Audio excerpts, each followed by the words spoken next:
a few techniques and a few things that you'll want to know when a recipe calls for cooked chicken. The first of them is, you're going to want to go ahead and use some kind of oil and saute the chicken. Or, I mean, you could do this anyway, really. You could roast it, you could bake it. We're sauteing it for this video. The important thing here is that you always want to season your chicken. It doesn't matter if the recipe doesn't say to season it, at least use salt and pepper, which is what I use here. So then you're going to want to have medium to high heat here. You are going to want to cover your pan at some point to let your chicken cook um, on the inside as well as the outside. So that is something that you know you can do that right from the beginning essentially, and then you'll still want to turn it at some point so that you kind of get that browning on the outside. I kept the lid off so that you guys could see it cook a little bit and see me season the other side there. You're going to just let it cook a little bit longer, and then here I'm going to cut into it, look at the inside. The inside was not cooked at all. So that's where I'm going to throw the lid on and let it cook the rest of the way. I'm going to go ahead and start talking a little bit about the chicken wild rice soup, which unfortunately, as far as the soup as a soup, I couldn't find any information on it. I believe that it was just, it's kind of a standard soup. I don't know how they came up with it or who came up with it. Couldn't find anything on that. But wild rice has some interesting things about it. It is Minnesota's state grain. It is not actually rice, which was interesting. I believe maybe I've heard that before, but I was unaware of that for the most part. All right, so then once your chicken is cooked, you're going to go ahead and cut that into, bite-sized pieces. Just obviously, when you're eating soup, you don't want to get giant pieces that you're having to, chew apart or anything like that. Yeah, and the interesting thing about wild rice is it's been harvested since before the Europeans arrived in Minnesota by the Ojibwe.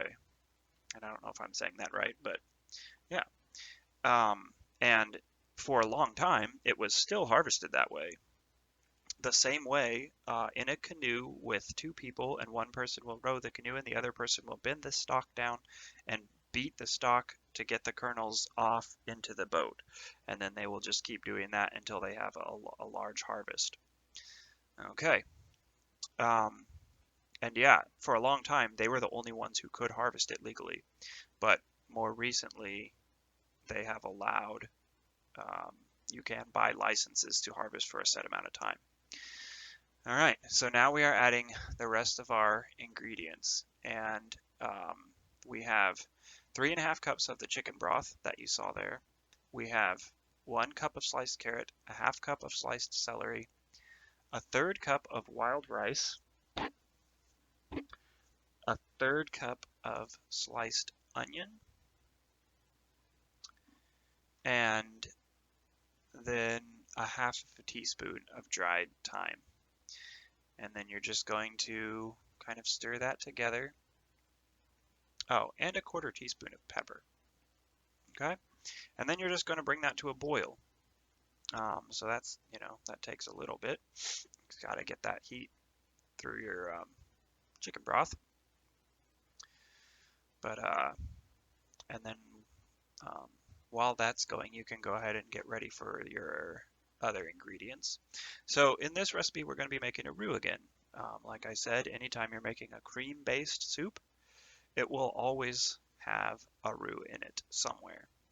I think in parsnip soup, you want to let your parsnips get soft and then you kind of blend it all together. But yeah, for most of them do have a roux in it. The roux is the thickening agent. It's what helps your soup to get to go from this liquid base, what you see here with the broth, to eventually a cream base, a thicker, more hearty soup.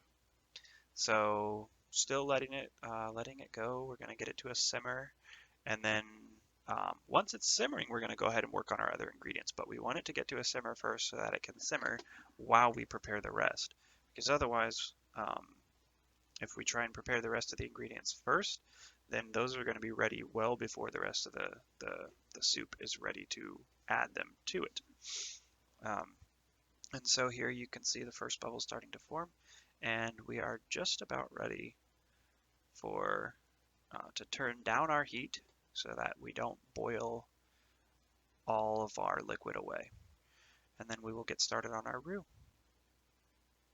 All right, so for our roux, we are going to start with 2 tablespoons of butter. Okay, and we're just going to let our butter melt. You don't want it to go too far. Now, typically or traditionally, maybe, you would want to use clarified butter for a roux. And at some point, I may do a demonstration of how to make clarified butter. It's kind of interesting. And the reason for clarifying butter is because the fats in butter are what burns. So if you clarify your butter and get out those fats and impurities, you will make your butter have a very high smoke point, just like oil would. Okay, interesting. And then you're going to add your 3 tablespoons of flour, and you're just going to want to stir that and let it cook a little bit, but not too long. There are different types of roux, so if you let your roux cook until it gets kind of a dark brown color, that's called a dark roux. This would be a light roux. And I believe there may be one other variation or maybe multiple variations that I'm unaware of as well. But yeah, and so then you're going to add a cup of half and half.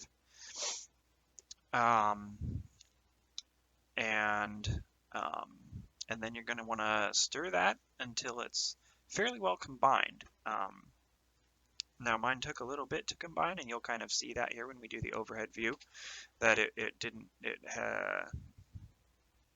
had kind of formed into almost like a dough consistency. But don't worry about that. It will eventually break down and assimilate into your cream. At which point it will begin to make that nice thick cream that your cream of blank chicken, mushroom, celery soups are known for, as well as, being the base of any kind of cream soup, like our cream of chicken and wild rice soup that we are making today. So yeah, that is where we got our thickening agent from, and you will see here in a minute that this is going to take our chicken broth soup that we have currently, and once we add it in here and we let it cook a little bit, it will become very thick, extremely creamy, and very delicious. And I enjoyed the soup a lot, and it definitely got the best reviews out of everybody, including the kids and the adults. But yeah, so you're just going to want to add that while you stir. And it has an interesting color. I'm not sure where exactly that color comes from. Maybe the rice, but I definitely appreciated the kind of almost purple color, or like a lavender maybe. Yeah, so just kind of scrape that out with a spatula. Make sure you get as much of that as you can into your soup. And you will want that to heat through. So yeah, you're basically done at this point. All you're doing is just making sure that that's nice and hot, and then you will add your cooked chicken and make sure that that is stirred. Make sure that that gets nice and hot as well. You don't really want cold chicken in your soup to be biting into. And then yeah, once you've stirred that in, you are finished, and that will be your cream of chicken and wild rice soup, a Minnesota staple.